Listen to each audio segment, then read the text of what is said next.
शराब घोटाला मामले में सुप्रीम कोर्ट से दिल्ली के पूर्व उप मुख्यमंत्री मनीष सिसोदिया की जमानत याचिका खारिज होने के बाद भाजपा ने जमकर निशाना साधा है। भाजपा प्रवक्ता सुधांशु त्रिवेदी ने प्रेस कॉन्फ्रेंस कर कहा कि अरविंद केजरीवाल बड़ी ही नाटकीयता के साथ यह बात बार बार बोला करते थे कि पैसा कहाँ है, पैसा कितना है।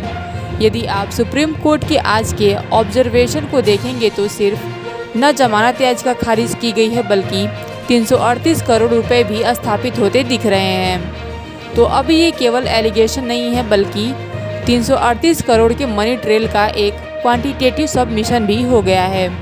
अब केजरीवाल जी की सरकार को बताना पड़ेगा कि पैसा कहाँ है। केजरीवाल जी पूरी नाटकीयता के साथ यह बात बार बार बोलते थे कि पैसा कहां है, पैसा कितना है। यदि आप आज के सुप्रीम कोर्ट के ऑब्जर्वेशन को देखेंगे तो उसमें सिर्फ जमानत याचिका खारिज नहीं की गई है बल्कि 338 करोड़ रुपए प्रथम दृष्टया स्थापित होते हुए दिख रहे हैं। यानी जो वो पैसे की बात करते थे और जो मनी ट्रेल की बात करते थे वो आज लीगली स्टैब्लिश होती हुई दिख रही है। यानी इस समय अब ये सिर्फ एक एलिगेशन नहीं है। इस ऑब्जर्वेशन के बाद अब ये सिर्फ एलिगेशन नहीं है, अब ये सिर्फ सब्सटेंटिव एलिगेशन भी नहीं है बल्कि अब इसके अंदर क्वांटिटेटिव सबमिशन भी हो गया है।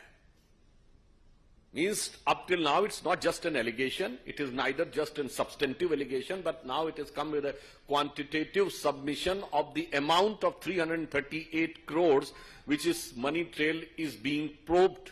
और अगर हम ये कहें तो ये अब सिर्फ आरोप नहीं है, सिर्फ तथ्यात्मक आरोप नहीं है, इसमें संख्यात्मक स्थिति भी सामने आ गई है।